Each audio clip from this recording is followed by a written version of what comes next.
खबरों की शुरुआत करते हैं इस वक्त की बड़ी खबर के साथ। खबर जम्मू कश्मीर से जुड़ी हुई है। जिला अनंतनाग के बिजबिहाड़ा में मिलिटेंटों का हमला पेश आया है। पुलिस और सीआरपीएफ की मुश्तरका नाका पार्टी पर फायरिंग की गई। फायरिंग में पुलिस एहलकार गुलाम कादिर जख्मी हुए हैं। तशवीशनाक हालत में उन्हें अस्पताल मुंतकिल किया गया। इलाके का मुहासरा कर लिया गया है। बड़ी खबर जम्मू कश्मीर से। जिला अनंतनाग के बिजबिहाड़ा में मिलिटेंटों का हमला हुआ है। पुलिस और सीआरपीएफ की मुश्तरका नाका पार्टी पर फायरिंग की गई। फायरिंग में पुलिस एहलकार गुलाम कादिर जख्मी बताए जा रहे हैं। तशवीशनाक हालत में उन्हें अस्पताल मुंतकिल किया गया, जिसके बाद सिक्योरिटी फोर्स ने इलाके का मुहासरा कर लिया।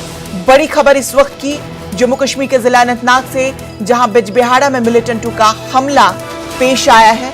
मुश्तरका नाका पार्टी यानी सीआरपीएफ और पुलिस की नाका पार्टी पर फायरिंग की गई, जिसके दौरान पुलिस एहलकार गुलाम कादिर जख्मी बताए जा रहे हैं। गुलाम कादिर की हालत तशवीशनाक बताई जा रही है, जिसके बाद उन्हें अस्पताल मुंतकिल किया गया।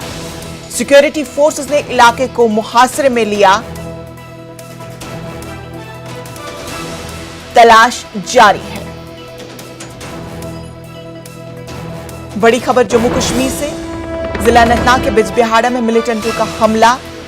मुश्तरका नाका पार्टी, पुलिस और सीआरपीएफ पर फायरिंग की गई, जिसके दौरान पुलिस एहलकार गुलाम कादिर नामी पुलिस एहलकार जख्मी बताए जा रहे हैं। बताया जा रहा है कि पुलिस एहलकार की हालत तशवीशनाक है। अस्पताल मुंतकिल किया गया है उन्हें।